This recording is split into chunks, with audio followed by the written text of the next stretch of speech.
العطل اللي بيبقى في المكنة الكيوسيرا 2840 حله ايه. فتعالى دلوقتي خليك تحله بنفسك من غير ما تحتاج مهندس او فني صيانة. عايزك بقى تركز معايا في الفيديو كده وتصلي على النبي وتعمل اشتراك في القناة وتصلي على النبي كويس. هنطفي المكنة تمام. بعد كده نفتح الباب الجانبي بتاع المكنة.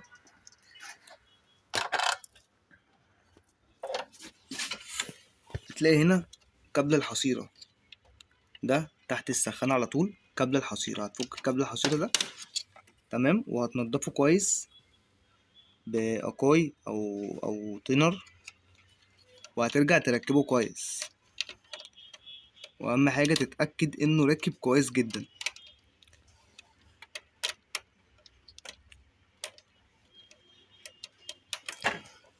تضغط عليه جامد.